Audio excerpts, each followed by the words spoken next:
রাসূলুল্লাহ সাল্লাল্লাহু আলাইহি ওয়াসাল্লামের কবরের উপর যে সবুজ মিনারা বা গম্বুজ, রওজা মুবারকে নবীজি কি জীবিত না মৃত? রওজা মুবারক বলাই হারাম। কবরকে রওজা বললেন কেন? নবীর কবরকে রওজা বলা একটি বিদআত। কবরকে রওজা শরীফ বলাও ঠিক না। রাসূল আকরাম সাল্লাল্লাহু আলাইহি ওয়াসাল্লামের কবরকে কি রওজা শরীফ বলা যাবে? আর বললে কি কোনো গুনাহ হবে?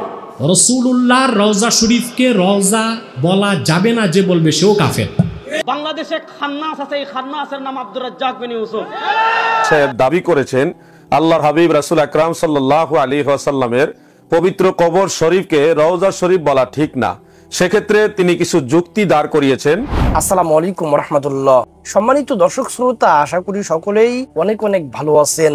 দর্শক, এবার নবী করিম সাল্লাল্লাহু আলাইহি ওয়াসাল্লামের কবরকে রওজা বলা হারাম বললেন আব্দুর রাজ্জাক বিন ইউসুফ। হ্যাঁ দর্শক শ্রোতা, আপনারা ঠিকই শুনেছেন। দর্শক, আসলেই কি নবী করিম সাল্লাল্লাহু আলাইহি ওয়াসাল্লামের কবরকে রওজা বলা যাবে না? আসলেই কি রওজা বলা হারাম? আজকের এই ভিডিওটি এ বিষয় নিয়েই সাজানো হয়েছে। আজকের এই ভিডিওটি মনোযোগ সহকারে দেখলেই আপনারা সবকিছু ক্লিয়ার হয়ে যাবেন ইনশাআল্লাহ। আজকের এই ভিডিওটি খুবই গুরুত্বপূর্ণ হতে চলেছে, তাই বলছি ভিডিওটি কেউ স্কিপ করবেন না। তো দর্শক, এ বিষয়ে আমরা জনপ্রিয় প্রসিদ্ধ কয়েকজন আলেমের মুখ থেকে মতামত জানবো। এই আলেমদের মধ্য থেকে যাদের মতামত সহিহ কুরআন হাদিস এবং দলিল ভিত্তিক মনে হবে, সেটি আপনারা আপনাদের বিবেক দিয়ে গ্রহণ করবেন। তো দর্শক, চলুন বিস্তারিত আলেমদের মুখ থেকে শুনে আসি। রওজা মুবারকে নবীজি কি জীবিত না মৃত? রওজা মুবারক বলাই হারাম। বলবেন নবীর কবরে নবী জীবিত না মৃত? যে নবী মারা গেছেন, আল্লাহ বলেছেন ইন্নাকা মাইয়িত ওয়া মাইয়িতুন, আপনারও মরণ হবে, তাদেরও মরণ হবে। আল্লাহর নবী কবরে মরা অবস্থায় আছেন। নবীর কবরকে রওজা বলা যাবে কি? নবীর কবরকে রওজা বলা একটি বিদআত। যদি বলে যে বলবো, তার বেশি কিছু চাই না, একটা হাদিস চাই। একটা হাদিস, আয়াত তো নেই, একটা হাদিস সহিহ না হলে হাসান হলেও চলবে, জয়ীফ জাল চলবে না, দুজয়ই নেই। আমার জানা মতে জয়ীফও নেই, মওযু হাদিসও নেই যে নবী সাল্লাল্লাহু আলাইহি ওয়াসাল্লাম কবরকে রওজা বলো, আর পীরদের সুফিদের কবরকে মাজার বলো। সুতরাং সব কবরকে কবর বলবে। কি বলবেন? সব কবরকে কবর বলবে। নবী করিম সাল্লাল্লাহু আলাইহি ওয়াসাল্লামের সাহাবায়ে কেরাম আর বিবিগণ চাইতে বেশি এহতেরামকে বুঝে নাকি, শ্রদ্ধা সম্মান বুঝে নাকি? নবী সাল্লাল্লাহু কবরকে কি বলেছেন তারা? বহু হাদিস রয়েছে, আমি একটা আলোচনা অনেক আগে করেছিলাম, তাতে ওই হাদিসগুলি একসাথে করে উল্লেখ করেছিলাম। সাহাবীরা বলছেন কবরুন নবী সাল্লাল্লাহু আলাইহি ওয়াসাল্লাম, কবরুন নবী সাল্লাল্লাহু আলাইহি ওয়াসাল্লাম, নবী সাল্লাল্লাহু আলাইহি ওয়াসাল্লামের কবর। প্রথম প্রশ্ন হলো, রাসূলুল্লাহ সাল্লাল্লাহু আলাইহি ওয়াসাল্লাম কবরকে রওজা শরীফ বলাও ঠিক না। লা ইলাহা ইল্লাল্লাহু ইবাদতকার, তরিকাকার। নবীজির কবরকে রওজা বলি কি সওয়াবের জন্য, না গালে মিষ্টি লাগে এই জন্য? হ্যাঁ, সওয়াবের জন্য তো মনে করি, কিন্তু আদব হবে, সওয়াব হবে, এই তো। সওয়াবের জন্য কার তরিকা লাগবে? নবীজি কখনো তার কবরকে রওজা বলেননি, সাহাবীরা তার কবরকে রওজা বলেননি, তাবেঈনরা তার কবরকে রওজা বলেননি, আবু হানিফা নবীর কবরকে রওজা বলেননি। সব জায়গায় দেখবেন রাআইতু কবরান নবী, যুরতু কবরান নবী, মা বাইনা কবরি ওয়া মিম্বরি, সবাই কি বলেছেন? কবর বলেছেন। কবরকে রওজা বললে অনেকগুলো অন্যায় হয়। প্রথম কথা, রওজা এটা হলো মসজিদে নববীর একটা জায়গার নাম। রওজাতুম মিন রিয়াদিল জান্নাহ, মা বাইনা কবরি ওয়া মিম্বরি, কবর এবং মিম্বর মাঝখানে রওজা। আপনি কবরকে রওজা বানালেন। দুই নম্বর কথা হলো, আপনি রওজাটাকে আদব মনে করলেন, তার মানে কবর বলাটাকে কি মনে করলেন? বেয়াদব মনে করলেন। আপনি কাকে বেয়াদব বানালেন? স্বয়ং নবীজি সাহাবীদের বেয়াদব বানালেন, তার মানে আপনি নবীর চেয়ে বড় জান্নাতে যাবেন, এই তো। এই জন্য নবীজির কবরকেও রওজা বলার কোনো আদব ইসলামে নবীর সুন্নতে নেই, সাহাবীদের সুন্নতে নেই, চার ইমামের সুন্নতে নেই। এটা আমাদের বানোয়াট সুন্নত, বানোয়াট আদব। ঠিক তেমনি অন্য কোন কবরকে রওজা বলা, এটা আরো বেশি বানোয়াট।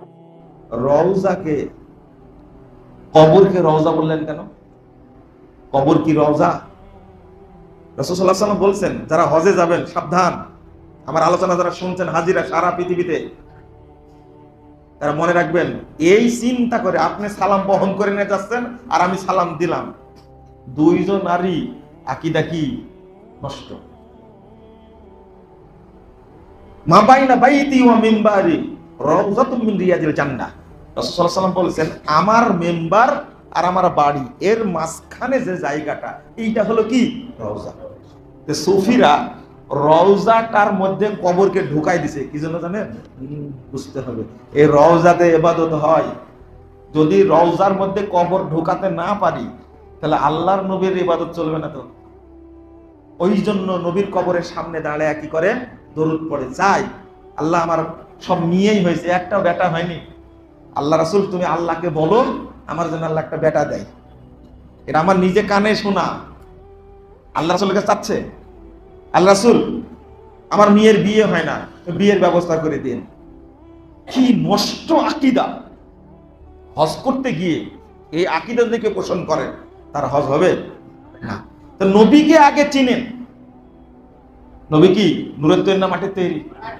আলহামদুলিল্লাহ। চলেন দেখেন, আমি আরেকটা কথা বলবো, সেটা হলো মানে মানুষের পীরের গৌস কুতুব আবদাল এইগুলো অনুসরণ করতে গিয়ে নবী মুহাম্মদ সাল্লাল্লাহু আলাইহি ওয়াসাল্লামের অনুসরণ নাই। যেমন আমাদের দেশে যেগুলো নাম আছে, আপনারা মাইন্ড করবেন না, যেমন আমরা বলে থাকি কি হানাফি, শাফি, মালিকি, হাম্বলি, এগুলো কি ব্যক্তির নামে না? চিশতিয়া ব্যক্তির নামে না? নকশবন্দিয়া, কাদেরিয়া, মুজাদ্দিদিয়া, সাবেরিয়া, সাত্তারিয়া, আরো যেগুলো বলবেন, দেওবন্দি, বেরলভী, এইগুলো কি কোনোটাও নবীর নামের সাথে যুক্ত? এই জন্য আমরা কিন্তু একটা নাম হারায় ফেলেছি, আমরা মুহাম্মাদি বলি না, এটা কিন্তু হারায় ফেলেছি আমরা। আপনি যখন মসজিদে নববীতে নামাজ পড়বেন, আল্লাহর হাবিব সাল্লাল্লাহু আলাইহি ওয়াসাল্লামের কবর জিয়ারতের জন্য যখন রওনা হবেন, সর্বপ্রথম বাম দিকে পড়বে রাউদাতুম মিন রিয়াদিল জান্নাহ। এই জায়গাটা হলো দুনিয়ার বুকে জান্নাতের বাগান সমূহ থেকে একটা বাগান। আপনি হাঁটতে থাকবেন, হাঁটতে হাঁটতে রাউদাতুম মিন রিয়াদিল জান্নাহ পার হওয়ার পরে বাম দিকে পড়বে বিশ্বনবীর কবর। বিশ্বনবীর কবরের সামনে দাঁড়িয়ে কোনো উম্মত সহ্য করতে পারে নাকি? ধৈর্য ধারণ করতে পারে নাকি? আজীবন যেই নবীর কথা শুনলাম, আজীবন যেই নবীর হাদিস চর্চা করলাম, আজীবন যেই নবীর ভালোবাসা হৃদয়ের মধ্যে ধারণ করলাম, ওই নবী নাকি এই জায়গায় শোয়া, ওই নবী নাকি এখানে শুয়ে আছে, এটা কল্পনা করলে কোনো উম্মত ধৈর্য ধারণ করতে পারে? কলিজাটা ছিঁড়ে খান খান হয়ে যায়, চিৎকার দিয়ে নবীরে ডাক দিতে মনে চায়। কিন্তু আল্লাহ বলেছেন খবরদার, কবরের উপরে এই আয়াতটা লেখা, লা তারফাউ আসওয়াতাকুম ফাওকা সাউতিন নবী, খবরদার এটা নবীর দরবার, এখানে বড় গলায় চিৎকার চেঁচামেচি করে কোনো আওয়াজ করা যায় না। চিল্লায় বলেন ঠিক কি না? রাসূল আকরাম সাল্লাল্লাহু আলাইহি ওয়াসাল্লামের কবরকে কি রওজা শরীফ বলা যাবে আর বললে কি কোনো গুনাহ হবে? না, কোনো গুনাহ হবে না। রাসূল আকরাম সাল্লাল্লাহু আলাইহি ওয়াসাল্লামের কবরকে রওজা বললে কোনো গুনাহ হবে না। রওজা শব্দের অর্থ হলো বাগান। সাধারণত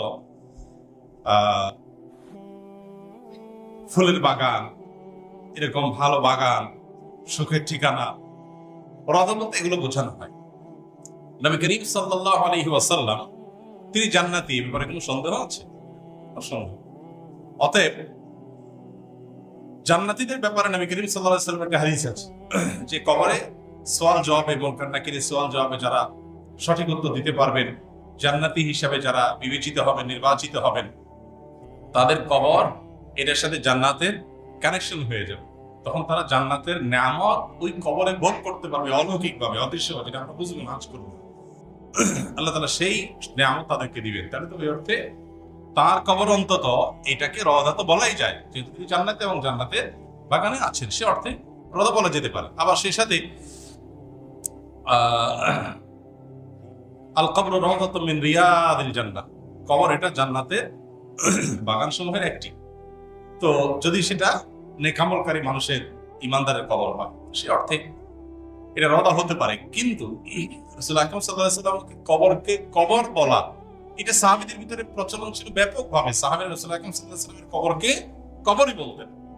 যত হাদিস পাওয়া যায় আপনি দেখবেন কবর রাসূলুল্লাহ সাল্লাল্লাহু আলাইহি ওয়াসাল্লাম, কবর রাসূল, এভাবে এরকম শব্দ এসেছে খুব ব্যাপকভাবে।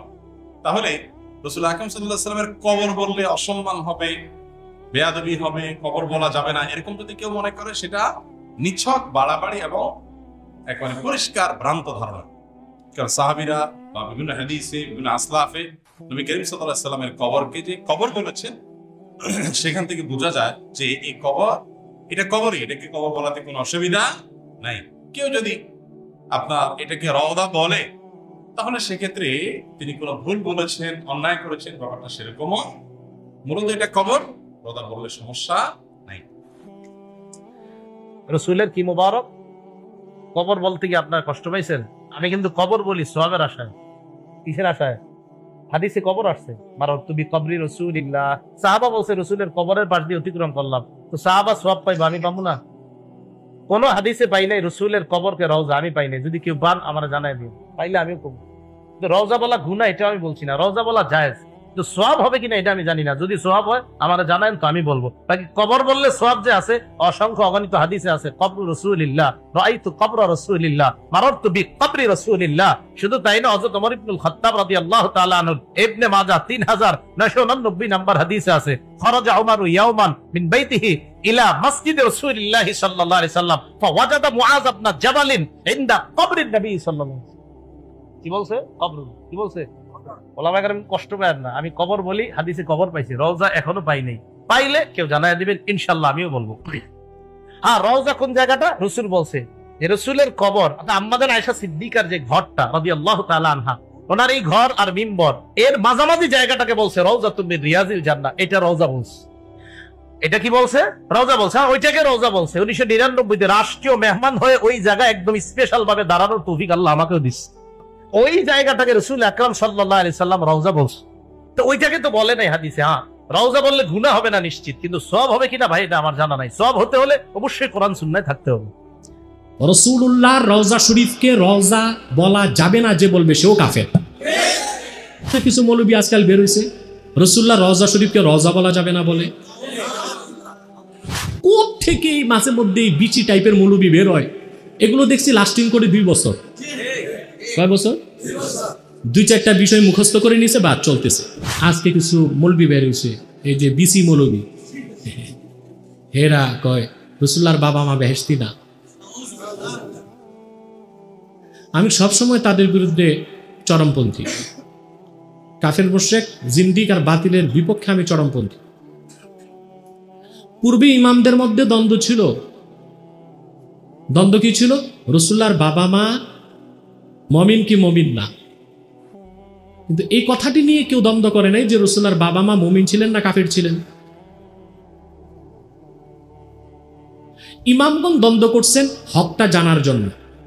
এখন যারা বলতেছে রাসূলুল্লাহর বাবা মা মুমিন ছিলেন না, বেহেশতে যাবেন না, তাদের উদ্দেশ্য খারাপ, রাসূলুল্লাহর প্রতি তাদের বগজ আছে। এই জন্য এখন যারা দ্বন্দ্ব করে তাদেরকে আমি কাফের মনে করি।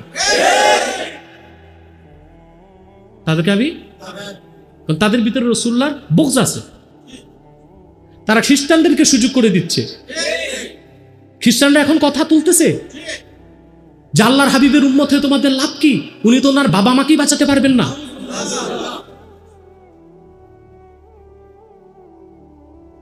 এই যে কথিত লামাযহাবীদের বিরুদ্ধে এত কঠোর, আমি এমনে এমনে না, ভিতরে আমার কিছু দুঃখ আছে। আমি তো সারা দেশ ঘুরে বেড়াই, এমন অনেক কিছু দেখি, শুনি, বুঝি যা জনগণকে বলতে পারি না, বলার সময় আসে নাই, আসবে। তা আমি তো তাদের চিনতেছি, তারা ইহুদিদের সোল এজেন্ট হিসেবে বাংলাদেশে কাজ করতেছে।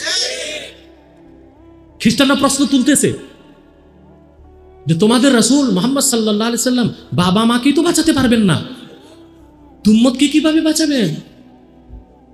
এই অপব্যাখ্যার মাধ্যমে খ্রিস্টানরা অসংখ্য মানুষকে কাফের বানায় দিচ্ছে। আবার দেখেন না কিছু মৌলবী আজকাল বের হইছে রাসূলুল্লাহর রওজা শরীফকে রওজা বলা যাবে না বলে। রাসূলুল্লাহর রওজা শরীফকে রওজা বলা যাবে না যে বলবে সেও কাফের।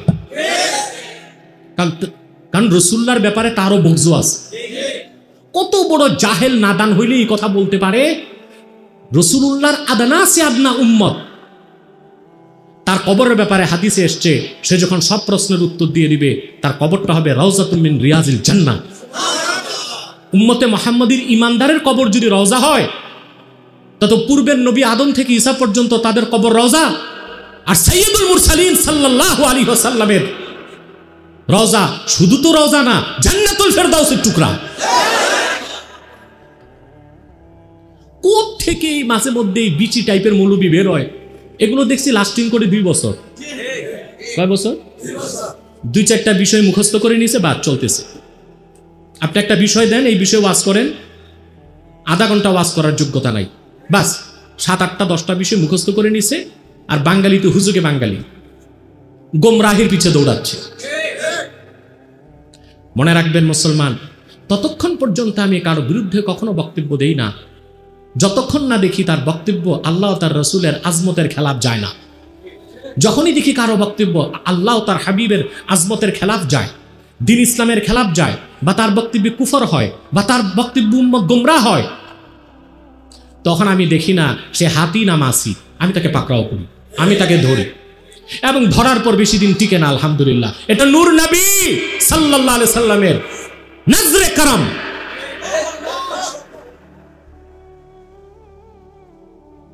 অতএব এইসব গোমরাহদের কথায় কাজে কখনো আপনারা বিভ্রান্ত হবেন না। জনাব আব্দুল্লাহ জাহাঙ্গীর সাহেব দাবি করেছেন আল্লাহর হাবিব রাসূল আকরাম সাল্লাল্লাহু আলাইহি ওয়াসাল্লামের পবিত্র কবর শরীফকে রওজা শরীফ বলা ঠিক না। সেক্ষেত্রে তিনি কিছু যুক্তি দাঁড় করিয়েছেন। আরো আশ্চর্যের বিষয় হলো, আরেকজন বলেই দিলেন যে রওজা শরীফ বলাই হারাম। নাউজুবিল্লাহি মিন যালিক। কোন ধরনের নস ছাড়া, শরীয়তের দলিল ছাড়া একটা বিষয়কে এইভাবে হারাম বলে দেওয়া, ঠিক না বলে দেওয়া কখনোই কোনো দায়িত্বশীল মুহাক্কিক আলিমের কাজ নয়। কারণ রওজা শরীফ এবং কবর শরীফ এই দুইটা শব্দ একটা আরেকটার প্রতিদ্বন্দ্বী নয়, একটা আরেকটার বিপরীত নয়, বরং নূরুন আলা নূরের মতো। সৌন্দর্যের উপরে সৌন্দর্য এরকম। যেমন সব ঘরই ঘর, কিন্তু ইমাম সাহেব যেই ঘরে থাকে সেই ঘরকে বলা হয় হুজরা। এমনকি সব চেয়ারই চেয়ার, কিন্তু আল্লাহর ওলিরা যেই চেয়ারের মধ্যে বসে মানুষ সেটাকে কুরসি বলে। এই জন্য আল্লাহর হাবিব রাসূল আকরাম সাল্লাল্লাহু আলাইহি ওয়াসাল্লাম যেই কবর শরীফের মধ্যে বিশ্রাম নিচ্ছেন সেই কবর শরীফকে রওজা বলা হয়। আর আল্লাহর হাবিব রাসূল আকরাম সাল্লাল্লাহু আলাইহি সাল্লাম নিজেই হাদিস শরীফে ইরশাদ করে গেছেন যে মুমিন বান্দাদের কবর হলো রওজা।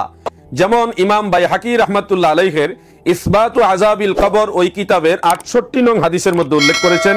মুসনাদ আবি আলা শরীফের 6644 নং হাদিসের মধ্যে উল্লেখ, সহিহ ইবনু হিব্বানের 3122 নং হাদিসের মধ্যে উল্লেখ করেছে। আপনার স্ক্রিনে সম্পূর্ণ হাদিসটা লক্ষ্য করুন। عن أبي هريرة رضي الله عنه عن رسول الله صلى الله عليه وسلم أنه قال المؤمن في قبره في روضة ويرحب له قبره 70 ذراعا وينور له كالقمر ليلة البدر। অর্থাৎ প্রখ্যাত সাহাবী হযরতে আবু হুরায়রা রাদিয়াল্লাহু আনহু থেকে বর্ণিত, নিশ্চয় আল্লাহ রাসূল সাল্লাল্লাহু আলাইহি ওয়াসাল্লাম বলেছেন, একজন মুমিন তার কবরের মধ্যে রওজায় থাকে, অর্থাৎ জান্নাতের বাগানের মধ্যে থাকে, এবং তার কবরটা 70 গজ প্রশস্ত করে দেওয়া হয় এবং পূর্ণিমার চাঁদের রাতের মতো আল্লাহর নূর দ্বারা আলোকিত করে দেওয়া হয়। সুবহানাল্লাহ। এই হাদিসের সনদ প্রসঙ্গে হাফিজুল হাদিস ইমাম নুরউদ্দিন হাইসামি রাহমাতুল্লাহ আলাইহি তদিও মাজমাউজ জাওয়াইদের মধ্যে হাসান বলেছেন। এমনকি আল্লামা শুয়াইব আরনাউত এবং নাসিরউদ্দিন আলবানিও তার একাধিক গ্রন্থের মধ্যে এই হাদিসকে হাসান বলে আখ্যায়িত করেছেন। অতএব হাসান সনদের হাদিস দ্বারা পরিষ্কার প্রমাণিত হলো মুমিন বান্দাদের কবরকেই আল্লাহ রাসূল সাল্লাল্লাহু আলাইহি সাল্লাম রওজা বলেছেন। শুধু এখানেই শেষ নয়, সিহাসিত্তার অন্যতম কিতাব সুনানুত তিরমিজি এর 2460 নং হাদিসের মধ্যে উল্লেখ, কানজুল উম্মালের 42109 নং হাদিসের মধ্যে উল্লেখ রয়েছে। স্ক্রিনে আপনারা সম্পূর্ণ হাদিসটা লক্ষ্য করুন। আন আবি সাঈদিন ক্বালা দাখালা রাসূলুল্লাহি সাল্লাল্লাহু আলাইহি ওয়াসাল্লাম মুসাল্লাহু ফি আখিরিল হাদিস ক্বালা রাসূলুল্লাহি সাল্লাল্লাহু আলাইহি ওয়াসাল্লাম ইন্নামাল কবরু রাউযাতুম মিন রিয়াদিল জান্নাহ আও হুফরাতুম মিন হুফারিন নার। অর্থাৎ প্রখ্যাত সাহাবী হযরতে আবু সাঈদ খুদরি রাদিয়াল্লাহু আনহু থেকে বর্ণিত, আল্লাহ রাসূল সাল্লাল্লাহু আলাইহি ওয়াসাল্লাম বলেছেন, কবর হয় জান্নাতের বাগান সমূহের মধ্যে একটি বাগান হবে, আর না হয় জাহান্নামের অগ্নিকুণ্ডলী সমূহের মধ্যে একটা অগ্নিকুণ্ডলী হবে। অর্থাৎ এই হাদিসে মুমিন বান্দাদের কবরকে স্বয়ং আল্লাহ রাসূল সাল্লাল্লাহু আলাইহি ওয়াসাল্লাম রওজা বলেছেন। এই হাদিসের সনদ প্রসঙ্গে মিশকাতের সারা মেরকাতের 5352 নং হাদিসের ব্যাখ্যা করতে গিয়ে ইমাম মোল্লা আলী কারি রাহমাতুল্লাহ আলাইহি উল্লেখ করেছেন, ক্বালা সুয়ুতি রাহিমাহুল্লাহ ওয়া হাসানাহু। অর্থাৎ ইমাম জালালউদ্দিন সুয়ুতি রাহমাতুল্লাহ আলাইহি বলেছেন, ইমাম তিরমিজি রাহমাতুল্লাহ আলাইহি এই হাদিসটাকে হাসান বলেছেন। এমনকি ইমাম আব্দুর রউফ আল মানাবি রাহমাতুল্লাহ আলাইহি তদিও আত-তাইসির বিশরহে জামিউস সাগীর ওই গ্রন্থের মধ্যে তিরমিজির এই হাদিসটা উল্লেখ করে লিখেছেন, আন আবি সাঈদিন খুদরি ওয়া হাসানাহু, অর্থাৎ ইমাম তিরমিজি আবু সাঈদ খুদরি রাদিয়াল্লাহু আনহু থেকে হাদিসটা বর্ণনা করেছেন এবং ইহাকে হাসান বলেছেন। ইসলামিক ফাউন্ডেশন বাংলাদেশ যে তরজমা করেছে সেখানেও আমরা দেখেছি ইমাম তিরমিজি রাহমাতুল্লাহ আলাইহি এই হাদিসটাকে হাসান গরীব বলেছেন, অর্থাৎ ইমাম তিরমিজির দৃষ্টিতে হাদিসটা হাসান সনদের। যদিও কোনো কোনো সাবা থেকে এই হাসান শব্দটা এই লা মাযহাবির দলেরা বাদ করে দিয়েছেন। অতএব আমরা জানতে পারলাম আল্লাহ রসুলের হাদিস থেকে প্রমাণিত হলো যে মুমিন বান্দাদের কবরকেই আল্লাহ রসুল রওজা বলেছেন। আমাদের জানা মতে এই হাদিসটা আরো একাধিক সূত্রে একাধিক সাহাবী থেকে বর্ণিত রয়েছে। যেমন আপনারা লক্ষ্য করুন, ইমাম তাবারানির মুজামুল আওসাতের 8613 নং হাদিসের মধ্যে উল্লেখ রয়েছে, আন আবি হুরায়রা রাদিয়াল্লাহু আনহু ক্বালা ক্বালা নবী সাল্লাল্লাহু আলাইহি ওয়াসাল্লাম আল কবরু রাওজাতুম মিন রিয়াদিল জান্নাহ আও হুফরাতুম মিন হুফারিন নার। একই হাদিস, সেই একই হাদিস উল্লেখ করেছেন হযরতে আব্দুল্লাহ ইবনে ওমর থেকে, বর্ণনা করেছেন ইমাম বাইহাকি রাহমাতুল্লাহ আলাইহি ইসবাতু আযাবিল কবর ওই কিতাবের 50 নং হাদিসের মধ্যে, যেটা কানজুল উম্মালের 42397 নং হাদিসের মধ্যে উল্লেখ রয়েছে। ইমাম জালালউদ্দিন সুয়ুতি রাহমাতুল্লাহ আলাইহির জামিউল আহাদিস ওই গ্রন্থের 15351 নং হাদিসের মধ্যে উল্লেখ রয়েছে একই হাদিস, আন ইবনে উমর ক্বালা ক্বালা রাসূলুল্লাহ সাল্লাল্লাহু আলাইহি ওয়াসাল্লাম আল কবরু হুফরাতুম মিন হুফারি জাহান্নাম আও রাউদাতুম মিন রিয়াদিল জান্নাহ। একই হাদিস যে মুমিনদের কবর হবে রওজা আর কাফের মুনাফিক বেঈমানদের কবর হবে জাহান্নামের অগ্নিকুণ্ডলী। এই হাদিসটাকে ইমাম ইবনুল আসির রাহমাতুল্লাহ আলাইহি জামিউল উসুল ফি আহাদিসির রাসূল সেই হাদিসের মধ্যে 8697 নং হাদিসের মধ্যে এইভাবে উল্লেখ করেছেন, আন আব্দুল্লাহ ইবনে মাসউদ রাদিয়াল্লাহু আনহু ক্বালা ক্বালা রাসূলুল্লাহ সাল্লাল্লাহু আলাইহি ওয়াসাল্লাম আল কবরু হুফরাতুম মিন হুফারিন নার আও রাউদাতুম মিন রিয়াদিল জান্নাহ। একই অর্থ, মুমিনের কবরকে আল্লাহ রাসূল রওজা বললেন আর বেঈমানের কবরকে জাহান্নামের অগ্নিকুণ্ডলী বললেন। আরেকটা রওয়ায়াতের মধ্যে যেমন কানজুল উম্মালের 42802 নং হাদিসের মধ্যে উল্লেখ, ইমাম ইসমাইল ইবনে মুহাম্মদ ইসফাহানি রাহমাতুল্লাহ আলাইহি তিনার আত-তারগীব ওয়া তারহিবের 718 নং হাদিসের মধ্যে উল্লেখ করেছেন। হাফিজুল হাদিস ইমাম জালালউদ্দিন সুয়ুতি রাহমাতুল্লাহ আলাইহি তদিও জামিউল হাদিসের 32767 নং হাদিসের মধ্যে উল্লেখ করেছেন। আপনারা স্ক্রিনে লক্ষ্য করুন, আন আলী ইবনে আবি তালিবিন আন্নাহু খাতাবা ফাকালা আল কবরু হুফরাতুম মিন হুফারিন নার আও রাউদাতুম মিন রিয়াদিল জান্নাহ। হযরতে আলী ইবনে আবি তালেব রাদিয়াল্লাহু আনহু তিনি বক্তব্য দিচ্ছিলেন, খুতবা দিচ্ছিলেন। সেই খুতবার মধ্যে বলেছেন যে মুমিনের কবর হলো রওজা বা জান্নাতের বাগান আর বেঈমানের কবর হলো জাহান্নামের অগ্নিকুণ্ডলী। অতএব অনেকগুলি সূত্র থেকে অনেকগুলি হাদিস থেকে আমরা সুস্পষ্টভাবে জানলাম আল্লাহ রাসূল সাল্লাল্লাহু আলাইহি ওয়াসাল্লাম বলেছেন এবং হযরতে আলী রাদিয়াল্লাহু আনহু বক্তব্যের মধ্যে বলেছেন যে মুমিন বান্দার কবর হলো রওজা। প্রিয় মুসলিম ভাই ও বোনেরা, রাসূল আকরাম সাল্লাল্লাহু আলাইহি ওয়াসাল্লামের উম্মতের কবর যদি রওজা হয় তাহলে রাহমাতুল লিল আলামিন রাসূল আকরাম সাল্লাল্লাহু আলাইহি ওয়াসাল্লামের পবিত্র কবর শরীফ কি রওজা নয়? আপনারা এটা বিচার করবেন এবং আপনারাই ফয়সালা দিবেন। শুধু এখানে শেষ নয়, আমরা জানি তিরমিজি সহ অন্যান্য হাদিস গ্রন্থের মধ্যে উল্লেখ আল্লাহ রাসূল সাল্লাল্লাহু আলাইহি ওয়াসাল্লাম বলেছেন, যেখানে কোরআন সুন্নাহর আলোচনা হয়, মাহফিল হয় অথবা জিকির আজকার হয়, কোরআন তেলাওয়াত হয়, মসজিদ সমূহ এগুলিকে আল্লাহ রাসূল জান্নাতের বাগান বলেছেন, রওজা বলেছেন। বলুন, যেখানে রাসূলের হাদিস আলোচনা করলে ওই জায়গাটা জান্নাতের বাগান হয়ে যায়, রওজা হয়ে যায়, স্বয়ং আল্লাহ রাসূল যে কবর শরীফে শুয়ে আছেন সেটা কি জান্নাতের বাগান নয়? সেটা কি রওজা নয়? এজন্য বিশ্ব নন্দিত মুহাদ্দিস শারিহে বুখারী ইমামে কাসতালানী রাহমাতুল্লাহ আলাইহি তদীয় মাওয়াহিবুল লাদুনিয়ার 4th খণ্ডের 591 নম্বর পৃষ্ঠার মধ্যে লিখেছেন, ইন্না কবরাহু সাল্লাল্লাহু আলাইহি ওয়াসাল্লাম রাউদাতুম মিন রিয়াদিল জান্নাহ বাল আফদালুহা, অর্থাৎ নিশ্চয় আল্লাহর হাবিবের কবর শরীফ জান্নাতের বাগান সমূহের মধ্যে একটা বাগান বা রওজা মুবারক, বরং এর চাইতে আর উত্তম স্থান এটা। ইমাম কাসতালানী রাহমাতুল্লাহ আলাইহি পরিষ্কার এটা উল্লেখ করেছেন। সুতরাং প্রিয় মুসলিম ভাই এবং বোনেরা, কেউ যদি কবর শরীফ বলে সেটাও শরীয়তের দৃষ্টিতে আপত্তিজনক নয়, তবে কেউ যদি তাজিমান তাকরিমান আল্লাহর হাবিবের মহব্বতে রওজা মুবারক রওজা শরীফ বলে তাহলে সেটাও হাদিস দ্বারা সমর্থিত প্রমাণিত। এটাকে এনকারের চোখে দেখা কিংবা সমালোচনার বিষয়বস্তু বানানোটাই হলো মূল সমস্যা। যাদের চোখে ইবনু আব্দুল ওয়াহাব নজদির প্রেমের চশমা লাগানো, তারা কখনোই আল্লাহর হাবিব রাসূল আকরাম সাল্লাল্লাহু আলাইহি ওয়াসাল্লাম সম্পর্কে সুন্দর এই শব্দগুলিকে মেনে নিবে না। মহান আল্লাহ পাক আমাদের সবাইকে এই ধরনের ফিতনাবাজদের কাছ থেকে এবং সকল বিভ্রান্তি থেকে বেঁচে থাকার তৌফিক দান করুক, আমিন। বাংলাদেশে খান্নাস আছে, এই খান্নাসের নাম আব্দুর রাজ্জাক বিন ইউসুফ। আমি একে খান্নাস কেন বললাম? কারণ মানুষরূপী কিছু শয়তান দুনিয়াতে আছে না নাই? আমি তাকে খান্নাসের জন্য বললাম, এই খান্নাস বলেছে আমার নবী কবরে মরে পড়ে আছেন। আহলুস সুন্নাহ ওয়াল জামাতের আকীদা হলো আমার নবী পৃথিবী থেকে বিদায় নিয়েছেন, কিন্তু আমার নবী কবরে জিন্দা। আকীদা ক্লিয়ার? বলেন আমার নবী কবরে, বলেন আমার নবী কবরে, আমার নবী কবরে। বাংলাদেশের লামাযাবি নামক যে গোষ্ঠী আছে, এই গোষ্ঠীর সাথে আমাদের যতটা আমলি ইখতিলাফের থেকে বেশি ইখতিলাফ হলো আকীদাগত ইখতিলাফ। বাংলাদেশে খান্নাস আছে, এই খান্নাসের নাম আব্দুর রাজ্জাক বিন ইউসুফ। আমি একে খান্নাস কেন বললাম? কারণ মানুষরূপী কিছু শয়তান দুনিয়াতে আছে না নাই? আমি তাকে খান্নাসের জন্য বললাম, এই খান্নাস বলেছে আমার নবী কবরে মরে পড়ে আছেন, অথচ আমার নবী বলেন মান সাল্লা ইনদা কবরি সামিতু। আরে বেটা শোন, আমি কবরে কেমন আছি জানিস? তুই যখন আমার রওজার পাশে এসে দাঁড়িয়ে বলবি আসসালাতু ওয়াসসালামু আলাইকা ইয়া রাসূলুল্লাহ, নবী বলেন সামিতু। আরে বেটা আমি নিজের কানে শুনতে পাই।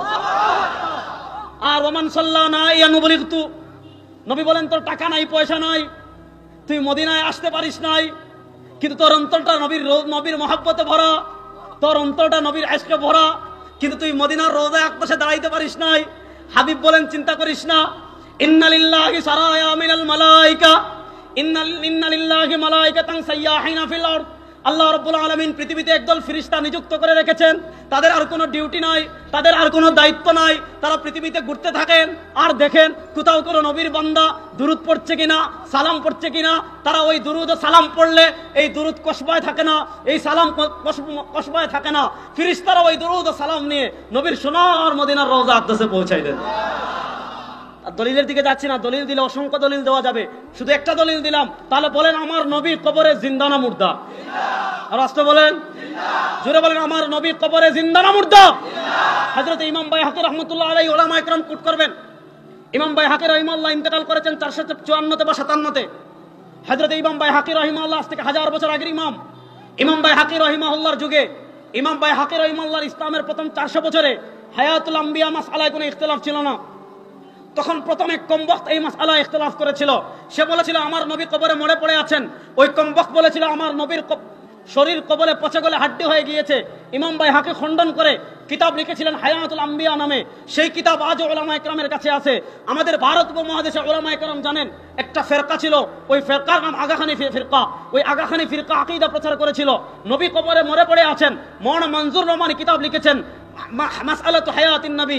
আহলুস সুন্নাহ ওয়াল জামাতের আকীদা সুস্পষ্ট, আল আম্বিয়া আহইয়াউন ফি কুবুরিহিম ইউসাল্লুন। মুসনাদ আবু ইয়ালা আল মাওসিলির হাদিস, খুদ নাসিরউদ্দিন আলবানী হাদিসকে সহিহ বলেছেন। নবী বলেন আল আম্বিয়া আহইয়াউন ফি কুবুরিহিম ইউসাল্লুন।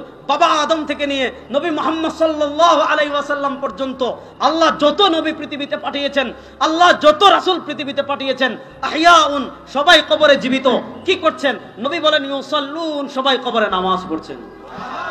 তাহলে বলেন নবীগণ কবরে জিন্দা না মুর্দা? আর আসতে বলেন নবীগণ কবরে জিন্দা না মুর্দা? বলেন নবীগণ কবরে কি করেন? আর আসতে বলেন নবীগণ কবরে কি করেন? এবার বুঝবেন নবী বলেন আল আম্বিয়া আহইয়াউন ফি কুবুরিহিম, নবীগণ কবরে জিন্দা। আজকে যারা সালাফি নাম দিয়ে ইবলিসের আকীদা প্রমাণ করে, তাদের আকীদার গুরু যিনি ছিলেন শাইখুল ইসলাম ইবনে তাইমিয়া রাহমাতুল্লাহ আলাইহি, তিনি তার মাজমুউল ফতওয়াতে সুস্পষ্ট লিখেছেন ওহুম আহইয়াউন ফি কুবুরিহিম, যে আল্লাহ আদম আলাইহিস সালাম থেকে নিয়ে আমাদের নবী পর্যন্ত যত নবী এবং রাসূল পৃথিবীতে পাঠিয়েছেন সবাই কবরে জিন্দা। সুবহানাল্লাহ। বলেন সবাই কবরে সবাই কবরে। সুতরাং যে বলবে নবী কবরে মরে পড়ে আছেন, ওটা মানুষ নামদারি আপাদমস্তক শয়তান। এরকম গুস্তাখের আসলে আমাদের সমাজে আছে না নাই? তাহলে দেখেন আমি যে জিনিসটা বুঝাতে চাচ্ছি, মুহাম্মদুর রাসূলুল্লাহ সাল্লাল্লাহু আলাইহি ওয়াসাল্লাম ইন্নাকা মাইয়িত, এই মাইয়িত মানে দুনিয়ার হিসাবে নবী দুনিয়া থেকে ইন্তেকাল করেছেন, কিন্তু নবী করিম সাল্লাল্লাহু আলাইহি ওয়াসাল্লামকে কবরে দাফন করার সাথে সাথে আল্লাহ রাব্বুল আলামিন তার রূহ আবার তার শরীরে ফিরিয়ে দিয়েছেন। দেখেন এখানে হলেন মুহাম্মদুর রাসূলুল্লাহ সাল্লাল্লাহু আলাইহি ওয়াসাল্লাম। মুহাম্মদ সাল্লাল্লাহু আলাইহি ওয়াসাল্লাম ইন্তেকাল করলেন 11 হিজরিতে। খুব মনোযোগ। আর আমরা বর্তমানে পৃথিবীতে আছি, এখন চলে 1445 সফর মাস শুরু হয়েছে। তাহলে দেখেন নবী করিম সাল্লাল্লাহু আলাইহি ওয়াসাল্লাম দুনিয়া থেকে গেলেন 11 হিজরিতে, আমরা পৃথিবীতে আসলাম 1445 হিজরিতে। নবী করিম সাল্লাল্লাহু আলাইহি ওয়াসাল্লাম আর আমাদের ভিতর দূরত্ব কত বছরের? উত্তর হলো নবী করিম সাল্লাল্লাহু আলাইহি ওয়াসাল্লাম আর আমাদের ভিতর দূরত্ব হলো 1434 বছরের। কসবার মুসলমান, আমি আপনাদের কাছে জানতে চাই মুহাম্মদুর রাসূলুল্লাহ সাল্লাল্লাহু আলাইহি ওয়াসাল্লাম 1400 বছর আগে বলেছেন ফাহাদা সিরাতুম মুস্তাকিম, এই আমার উম্মতেরা ওই পথ, এটাই তো সোজা পথ। আমার নবী করিম সাল্লাল্লাহু আলাইহি ওয়াসাল্লাম এই কথা বলার পর পৃথিবীতে 1444 বছর পার হয়ে গেছে। বলেন 1444 বছর পরে সে সিরাতে মুস্তাকিম আছে না নাই? সম্মানিত দর্শক শ্রোতা, আশা করি পুরো ভিডিওটি দেখেছেন এবং আলেমেরা কি বলেছে আপনারা বুঝতে পেরেছেন। এই আলেমদের মধ্য থেকে যাদের মতামত সহিহ কুরআন হাদিস এবং দলিল ভিত্তিক মনে হবে সেটি আপনারা আপনাদের বিবেক দিয়ে গ্রহণ করবেন। তো দর্শক, কোন কোন আলেমের মতামত আপনাদের কাছে সহিহ কুরআন হাদিস এবং দলিল ভিত্তিক মনে হয়েছে আপনাদের মন্তব্য অবশ্যই কমেন্ট সেকশনে জানিয়ে দিবেন। আজকের এই ভিডিওটি এ পর্যন্তই। ভিডিওটি ভালো লাগলে লাইক এবং শেয়ার করে দিয়ে, আর হ্যাঁ, নিত্য নতুন ইসলামিক ভিডিও পেতে চ্যানেলটি সাবস্ক্রাইব করতে ভুলবেন না। ভালো থাকুন, সুস্থ থাকুন, এই দোয়া রইল। বেঁচে থাকলে দেখা হবে পরের ভিডিওতে। আল্লাহ হাফেজ।